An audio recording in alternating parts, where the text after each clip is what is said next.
안녕하세요. 리청원 세무사입니다. 예, 반갑습니다. 이번 시간에는요, 부모 자식 간 전세가 인정되냐, 혹은, 인정받기 어렵냐, 요거와 관련해서, 한번 저랑 살펴보도록 하겠습니다. 일단 부모 자식 간 전세와 관련해서, 발생할 수 있는 경우들이 이제 몇 가지 있는데요. 첫 번째 경우는 이거죠. 자식이, 가지고 있는 집이 있는데, 거기에 이제 부모님이 전세로 들어가려고 그래요. 전세로 들어간다는 뜻은 뭐예요? 전세금을 자식에게 주겠죠. 물론 이제 그 돈을 가지고 자식이 또 뭐 어딘가 뭐 부동산을 취득하거나 이럴 때 출처로 인정받기 위해서는 이 부모 자식 이 전세가 먼저 인정이 돼야 되겠죠. 그래서 첫 번째 이런 경우가 있을 수 있고, 두 번째 경우가 사실은 질문이 가장 많이들 하시는 질문입니다. 뭐냐면 자식이 이번에 집을 새로 사는데 요 집에 자식이 살지는 않고 부모가 살 거예요. 그래서 부모의 그 전세 금액으로 어떻게 보면은 자식이 집 사는데 보태는 격인데, 이게 인정이 돼야 되잖아요. 인정이 돼야지만 자금 출처로 이걸 인정받을 수 있을 거 아니에요. 전세로 인정이 돼야지만. 그렇기 때문에 신규 취득할 때 부모 전세 금액을 이용해서 취득이 가능하냐, 요거 질문 많이 하시고, 그 다음에 세 번째, 그렇다라면 그 자식이 집이 돈이 없어요. 그러면은 전세 금액을 높게 할 수도 있잖아요. 그래서 어느 정도로 해야 적정하냐, 이제 요건과 관련해서 한번 저랑 살펴보도록 하겠습니다. 일단 첫 번째 케이스죠. 다시 말씀드리지만, 아니 무슨 부모 자식 간에 무슨 전세, 이것도 뭐 세무서에서 뭐라고 하냐, 이제 이게 아니라, 부모가 자식한테 이제 전세를 산다는 얘기는 전세금을 자식한테 줄 것이고, 자식이 그 돈을 바탕으로 어떤 주택이나 부동산을 구입할 때 그게 출처로, 자금 출처로 인정받기 위해서는 그 선행 단계인 이 전세가 성립이 돼야 되겠죠. 그렇기 때문에 이 전세 성립 여부가 중요합니다. 그러면 저희가 이제 이 전세, 만약에 이제 그 타인과의 전세라고 하면은 저희가 이런 거 하잖아요. 전세계약서 당연히 쓸 것이고요. 그 다음에 실제로 전세 대금 출처가 있어야겠죠. 부모가 실질적으로 이제 이 돈을 떻게 벌었는지에 대한 출처가 있어야 될 것이고, 그 다음에 금융 기록을 통해서 그 통장을 통해서 이체한 기록도 있으셔야 될 것이고, 그 다음에 실질적으로 부모가 요 전셋집에서 별도 세대로 살아야, 거주하셔야겠죠. 그죠? 전세계약만 써놓고 밭에 다른 사람이 살고 있다 이러면은 문제가 되겠죠.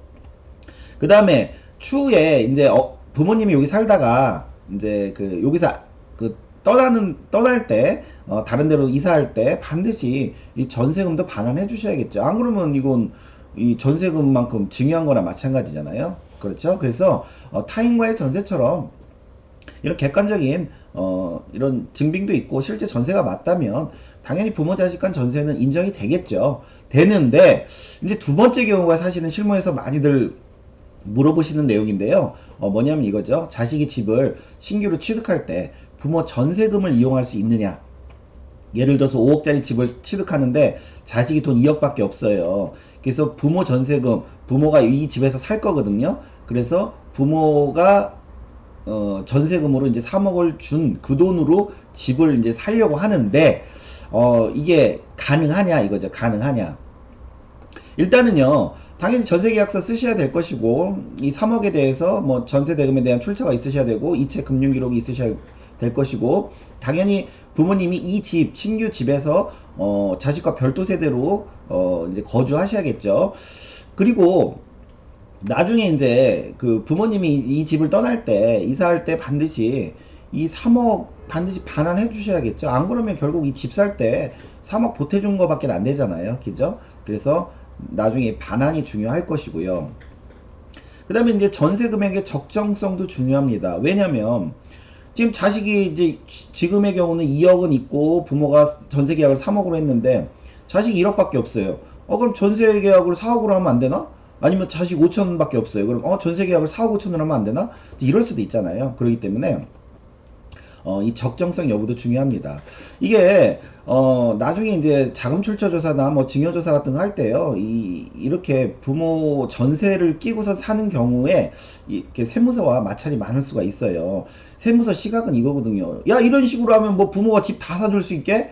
이게 세무서의 좀 시각입니다. 그렇기 때문에 나중에 마찰이 많을 수는 있어요.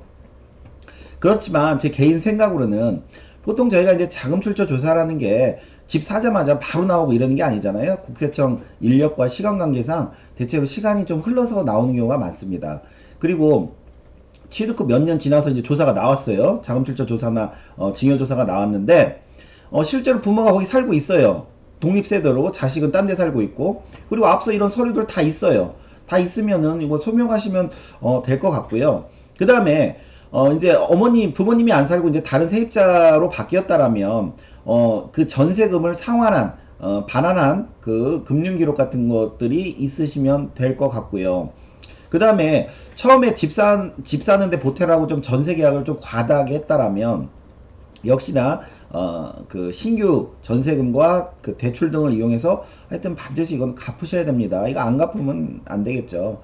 그리고 이제 마지막으로 일선 세무세에서는 여전히 부정적으로 보는 건 분명하지만 글쎄요, 뭐 전세계약 명확히 있고 이런 출처 있고 금융기록 있고 별도 세대로 실질적으로 살 거고, 그 다음에 추후 전세금 반드시 반환했고, 그 다음에 전세 금액이 시세에 맞게 적정하게 책정됐다라면 제 개인 생각으로는 충분히 가능하다고 봅니다.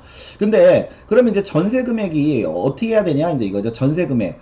근데 이제 저희가 상증법상의 내용을 보면 이런 내용이 있습니다. 타인으로부터 시가보다 높은 대가를 받고 용역을 제공함으로써 얻는 이익에 대한 증여세.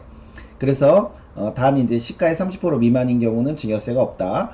그래서 대가에서 시세, 즉 그 임대 용역에 대한 그 대가가 있죠. 대가, 전세금. 그게 시가보다 차익이 30% 이상인 경우는 과세를 할 것이고, 30%도 안 된다 그러면은 증여세가 없는 것이고요. 그럼 여기서 이제 항상 저희가 시가라는 게 중요하죠. 도대체 얼마를 주고 받아야 되냐? 일단 제일 대표적인 거는 이제 불특정 다수인 간의 통상적인 지급 대가라고 나오고요. 그러니까 이제 주변 그 시세들이 명확할 거 아니에요. 그래서 글쎄요, 이거 매매 사례 형식으로 그 주변 임대 사례가 있다라고 하면은 그런 게 적용될 가능성도 있고요. 그 다음에 이게 불명확하다라고 하면 법에서는 부동산 가액의 연간 2%를 시가로 봅니다. 시가. 그러면 저희가 이제 대가는 뭐예요? 대가는 예를 들어서 지금 그 보증금으로 전세금으로 부모가 준 금액이죠.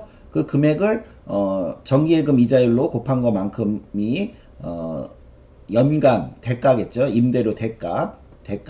그래서 정기예금 이자율을 2.1%라고 만약에 가정했을 때, 예를 들어서 아파트 지금 거래되고 있는 사례가 10억인데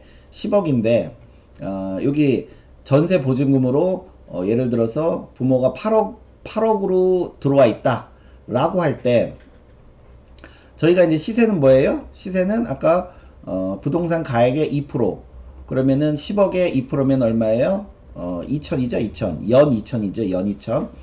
근데 대가는 어떻게 지금 주고 있어요? 지금 전세 보증금 8억에 대해서 정기예금 이자율 2.1% 하면은 1680만 원이죠. 그래서 요 차액만큼을 증여로 보는데, 요거는 어떻게 보면은 시세보다 싸게 지금 하는 경우겠죠. 지금 이제 매매 사례로 하다 보니까. 그래서 시가 빼기 대가가 시가의 30%보다 작다.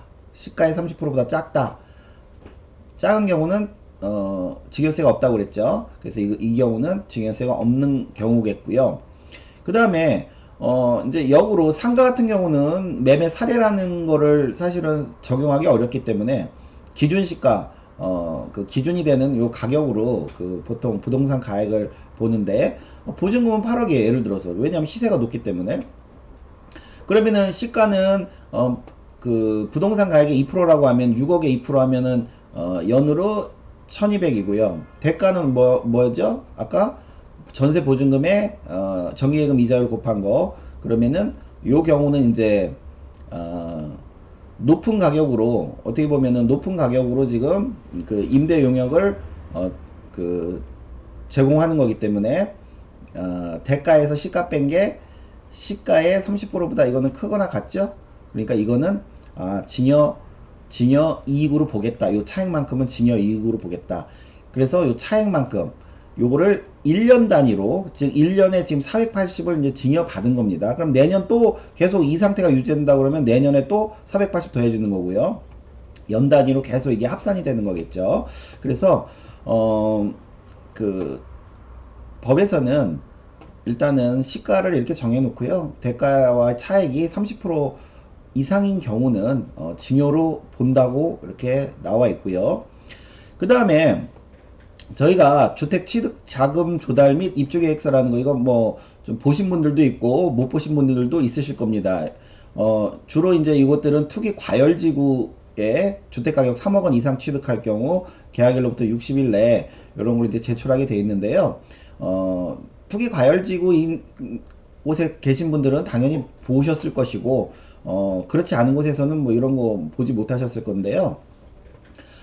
일단은 저희가 이제 그 투기 과열지구, 예를 들어 세종이나 서울이나 뭐 투기 과열지구라고 했을 때, 그러면은 이 부모 돈으로 이제 우리가 이렇게 취득을 할 건데, 취득을 할 때, 그거를 어디다 써야 되냐면, 여기 자금 조달계에 여기다 써야겠죠? 자기 자금은 아니죠? 그죠?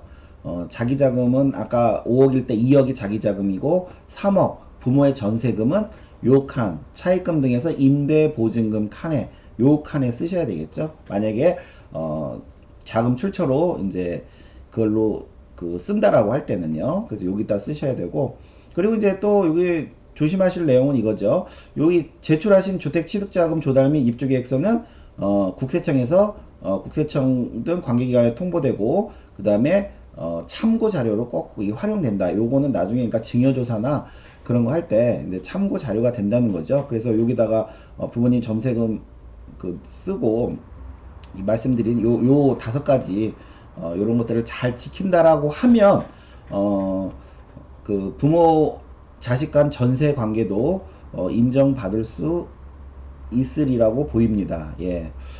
실무에서 많이 여쭤보는 질문이신데요.